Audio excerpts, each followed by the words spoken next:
the Han Dynasty, right at the end of the Han Dynasty. A time in ancient China, filled with war, famine, technological advancement,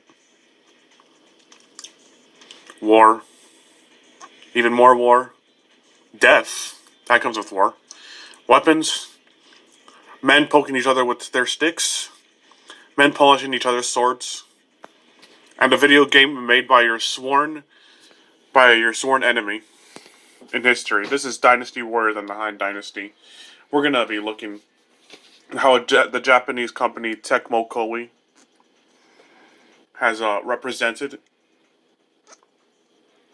ancient Chinese history that was then romanticized into a book with many, many, many false accounts and many exaggerations into a game that started out in the late 90s. Now, we're going to be starting pretty extreme. Now, Zhang He, famous general, one of the five Tiger Generals? I think that was Wei. First of all, he's getting his ass killed here. Pretty embarrassing, but dang, look at that rendering. Even ancient Chinese paintings or portraits, whatever. This is like, this is some rendering. That's some rendering that It's just really cool that they did something like that. I wonder how they did it. Look at, it looks. Yeah, I mean, okay, the drawing's not that good. I mean, it's really out of proportion. But, I have to applaud the detail. The crazy detail. So, yeah, Zhang He. Died elderly man. Heavily respected. Has a random feather sticking out of his helmet. This is his first appearance into a video game. Dynasty Warriors 3. Yup. Besides the fact that they clearly just used Vega's look, I'm surprised Capcom didn't sue Koei for doing that. Imagine dying. You fight all these wars. You're an esteemed man, a legend. You die. 10,000 years later or so, maybe less. You are resurrected in a video game as a flamboyant butterfly wing wearing, dancing,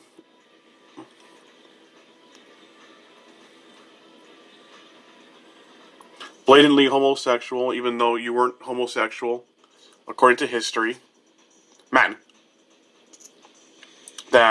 imagine seeing this on the battlefield. Yeah, oh yeah, and that video game, again, is made by your sworn enemy. Lu Xun, famous strategist, reputed for being extremely young. Extremely young. I think he died of young age as well, from cancer. Here's how he first appeared, portrayed. Alright, Dynasty Warriors 1. I mean, barring the shit graphics. I mean, this is a pretty cool design. He's given some musculature. He has twin swords that are not shown in this. But he's still intelligent. It's a pretty cool hat, even though I wouldn't want to wear it, ever. You wouldn't be caught. I wouldn't be caught wearing something like that. This is how he looks like in Dynasty Warriors 5. Alright, he's got a red motif, like all the Wu Warriors. Nice crop top. When you go into the battlefield, you want to be wearing a crop top so that your six-pack can be exposed and you can be gutted within seconds. Very, very, very easily. I don't know how you can breathe in that. It's like, well, anyways, Dynasty Warrior 6. I hope you appreciate being given feathers and boot sandals. Those are sandals. I didn't even realize that. That's embarrassing. Anyways, basically looking like a weird cultish J-pop member. Hope you can appreciate that. Meng Huo. I got it from a reputable source that he used to be part of Genghis Khan's, or he just used to be in his military. And then, they just turned into some weird tropical tribe of savages, according to the games, as exemplified here. Now, for some odd reason, he, well, I mean, let's be honest here. None of these characters actually even look Asian. But, for some reason, he is given African vibes. I mean, African facial structure. I hope Koei's not implying something. But, he looks like a. This looks pretty similar to his portrayal. Like, he's fat. All you need to do is, take away his stupid looking robe. Put a bunch of markings on him. Give him some bear claws and metal gauntlets. I mean, if I was resurrected into a video game, that looks pretty cool. I mean, it's much better than his Dynasty Warriors 6 portrayal. He is given big fan feathers on the top. Whatever, the Predator hairstyle, dreadlocks. Jesus. That's not even a human body. And then you're given a giant column to fight with as your weapon. Okay, bear claws, like literal bear claws, are pretty unrealistic, right? But they could feasibly work. Why would you carry around a giant column to fight with? No matter how strong you are, that thing is still too slow, and you're gonna get arrowed in 2 seconds. And, killed. Sun Shangxiang. Not very tomboyish, but reputed to be a tomboy. Doesn't lose her femininity. Has maids all have swords. How she portrayed later on. Alright, Dynasty Warriors 1. Given a crop top, furry pom-pom boots,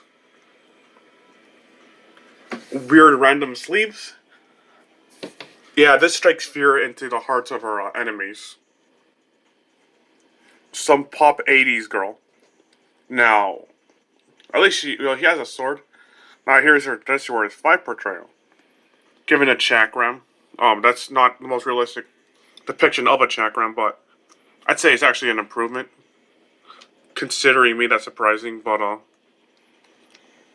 I mean, a feminine tomboy. That likes to fight. I mean, this is pretty damn good, And I think that's a beauty mark. Oh no, that's just my screen. That's just my screen.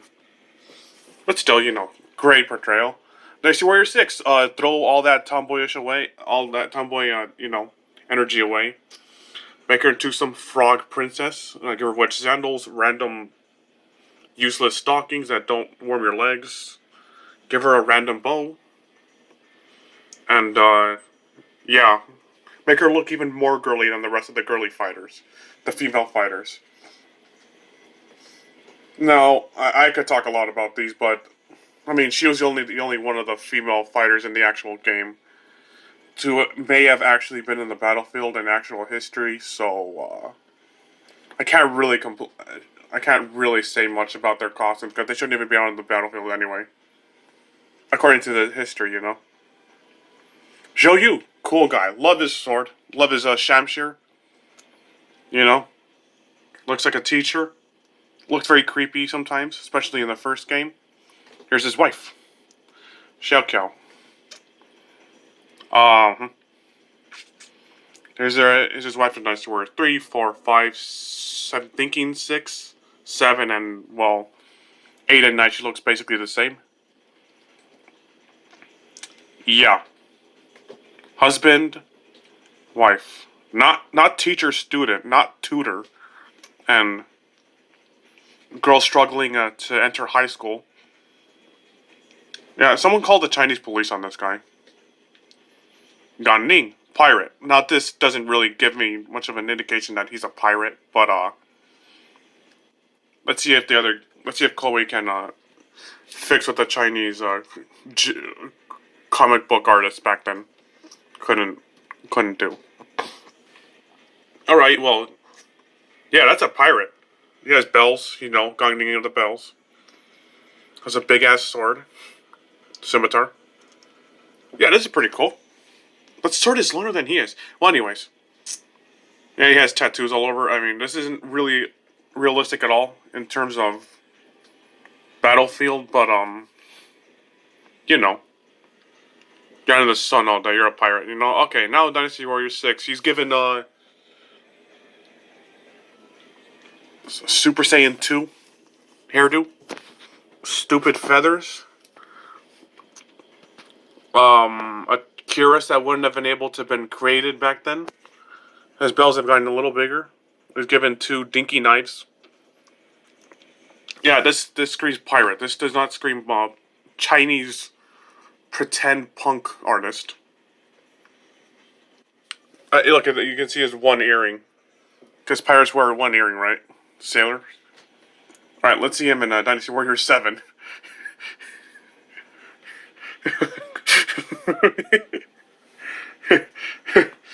He's graduated from Super Saiyan 2 to Super Saiyan 3, clearly. His bells have gotten even bigger. These must be compensation for something. You don't see it here, but he's given a chain on a hook. So it's like kind of rip off of Kratos. And yeah, because this, well, I'd say just give him back this hairstyle and put him in the anime club of spiky haired bandana wearing men. And you know they're always strong. Why does that always happen? In like anime and something inspired by anime, if you got a character that has spiky hair and a bandana, he's always like muscular and holds big ass weapons. I mean, it sees all the time. Well, anyways, we're over the 10-minute mark, like by 4 hours. So let's end on something nice to look at. Well, I mean, stupid as this costume is, you know. I will end here. Alright, we stalled it long enough. I need to pee.